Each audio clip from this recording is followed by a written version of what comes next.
মহিলাদের পিরিয়ডের সময় কোরআন তেলাওয়াত জায়েজ আছে? জি আছে। মহিলারা হাইজের অবস্থায় কোরআন পড়বে, মনে চাইলে হাত দিয়ে ধরে পড়বে, নইলে এমনিতেই পড়বে। কোরআনকে ছোঁয়া যাবে বিনা ওযু অথবা নাপাকি অবস্থাতেও পড়তে পারে। কত বড় কথা গো, জীবনে শুনেছেন কোনদিন? জি মনে হয় এইটা জায়গাতে যদি কেউ দাঁড়িয়ে বলে, মনে হচ্ছে জুতা বাদ দিয়া কিছুই তো সম্মান হবে। ওর স্বাগতটা হবে জুতা দিয়েই হবে, ওয়েলকামটা মানুষ জুতো দিয়েই জানায়। মনে হচ্ছে এখানে যদি বলে, আর যদি জুতো দিয়ে না জানায় তাহলে জানতে হবে যে ইমানটা ধীরে ধীরে চলতে চলতে জাং লেগেছে, মানে তুমি ওকে যাবে, এটাই দলিল হবে। বেরাদারানে মিল্লাত ইসলামিয়া মুআজ্জাজ সামাইনে কেরাম, আল্লাহ তাবারক ওয়া তাআলা পবিত্র কোরআন শরীফের মধ্যে ইরশাদ করেছেন, আল্লাহ বলেন লা ইয়ামাসসুহু ইল্লাল মুতাহহারুন। আল্লাহ বলছেন লা ইয়ামাসসুহু, কোরআনকে ছুবে না, টাচ করবে না, কিন্তু ওই ব্যক্তি ইল্লাল মুতাহহারুন, যে ব্যক্তি খুব খুব পাক রয়েছে, যে ব্যক্তি অত্যন্ত পাক রয়েছে। অত্যন্ত পাকের মানে এক তো নাপাকি নাই, দ্বিতীয় কিছু ওযু আবার করেছে যে ব্যক্তি, সেই কাজ করে। আচ্ছা, এই প্রসঙ্গে আপনার তাফসিরাতে আহমদিয়ার মধ্যে মোল্লা জীবন রহমাতুল্লাহ আলাইহি বলেছেন, তাফসিরাতে আহমদিয়া 482 নম্বর প্রায় পৃষ্ঠা, আর উর্দুটা হতে গেলে 902 বা 3 এরকম পৃষ্ঠার মধ্যে বলেছেন। তিনি কি বলেছেন? মোল্লা জীবন রহমাতুল্লাহ আলাইহি বলেছেন যে লা ইয়ামাসসু হাযাল কোরআন ইল্লাল মুতাহহারুনা মিনাল ইহদাস। মোল্লা জীবন বলছেন আয়াতটার অর্থ শুনে নাও। মোল্লা জীবন কোন সাধারণ লোক ছিলেন না গো, আলমগীর বাদশা যার জুতো সোজা করত, যার দরবারে এত আদব করত, একজন বাদশা হয়ে যিনার জুতোকে সোজা করে দিত, এমন একজন আল্লাহর নেক বান্দা, জ্ঞান ধর্মীয় জ্ঞানের জ্ঞানী আল্লাহর নেক বান্দা, আল্লাহর ওলি মোল্লা জীবন রহমাতুল্লাহ আলাইহি। সেই মোল্লা জীবন রহমাতুল্লাহ আলাইহি বলছেন যে এই কোরআনকে অতিরিক্ত যারা পাক, একটু নাপাকি না অথবা ওযু আছে, তারাই কাজ করে দিচ্ছে। কেন? তো উনি বলছেন লে আন্নান নাফিয়া বিমানান নাহি, এই জন্য যে লা ইয়ামাসসুর, লা শব্দটা এখানে নাফির জন্য ইউজ হয়েছে, কিন্তু নাহির মানে ব্যবহার আছে।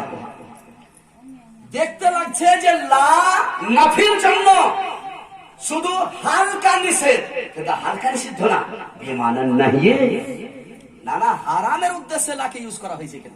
তিনি বলছেন লাটা কম কম নিষিদ্ধের জন্য না, খুব কড়াকড়ি নিষিদ্ধের জন্য লা ইউজ হয়েছে। কেন? মোল্লা জীবন।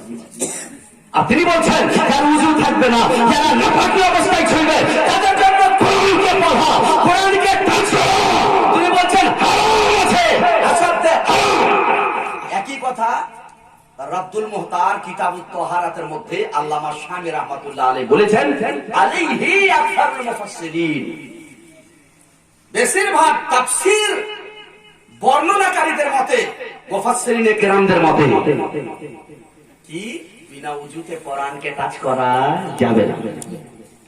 তোমার 14 গোষ্ঠী কেন, তোমার জন্ম যেখান থেকে তোমার জানা আছে এই পর্যন্ত তুমি যদি যাও, তো মোল্লা জীবন রহমাতুল্লাহ আলাইহির পায়ে ধুলার সমান হতে পারবে না, আল্লামা শামীর পায়ে ধুলার সমান হতে পারবে না।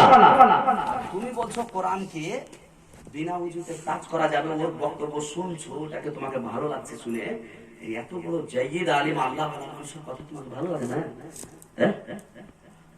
ভালো লাগে না তোমাকে? ব্রাদারান ইসলাম মুআজ্জাজ হাজরাত, এই জন্য আমি সভাগুলোতে, বেশিরভাগ সভাতে আমি আলোচনা করি। আমি ঝাড়খণ্ডে কালকে পরশু দিন ছিলাম, ঝাড়খণ্ডে উদভা এলাকায় জলসা ছিল আমার, সেখানেও আমি বলিস বড় বড় আলিম উলামা ছিলেন। আর কালকে আমার জালসা মিল্কিতে আছে, সেখানেও আছে ভালো ভালো আলিম, সেখানেও আমি বলবো। কি বলবো? এটাই আমি বলতে চাইবো আমার সমাজবাসীর লোককে, যে এই যে আমি মশলা বর্ণনা করলাম, এগুলো কোনো নতুন নয়, তোমার জন্ম হয়নি, তোমার বাপের জন্ম হয়নি, তার আগে থেকে চলে আসে এই মশলা। তোমাকে কে অধিকার দিল এই যে 2 দিনকার 2 পাতার লেখাপড়া? আলফা পেসু বালফা পেসু পড়া লেখা পড়া কে তোমাকে পারমিশন দিল? এর শুনে আমি আকীদা বানাবার বিশ্বাস করো, আর তুমি কোরআনকে অবহেলা করো। এই জন্য আমি বলে থাকি, কি কথা সেটা বলি আমি, এটাই যে এটা বক্তব্য, এগুলো হয় আহলে হাদিস, এই আলোচনা হয় আহলে হাদিসদের। এই জন্য আমি বলি আহলে হাদিস অথবা বাদাকিদা যত গ্রহের লোক আছে, যত গ্রুপের লোক আছে, সমস্ত বক্তব্য শুনো।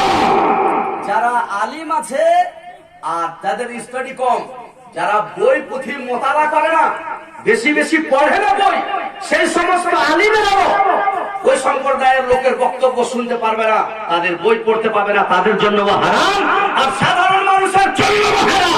তাহলে যেই মাওলানা ওলামায়ে কেরামের আহলে সুন্নাত ওয়াল জামাতের বেশি বেশি স্টাডি করে না, বই খাতা পড়ে না, তাদের জন্য যদি ওই সম্প্রদায়ের আলোচনা শোনা যদি হারাম হয়, তাহলে আমাদের সাধারণের জন্য বাজার যা আওলা হারাম আছে। তাহলে প্রত্যেকদিন তাদের বক্তব্য শুনে যে গুনাহগুলো করছেন, হারাম কাজগুলো, এই সমস্ত কাজ জান লেগে একদিন যেতে হবে লাল ঘরে, ছুটাইতে যেতে হবে।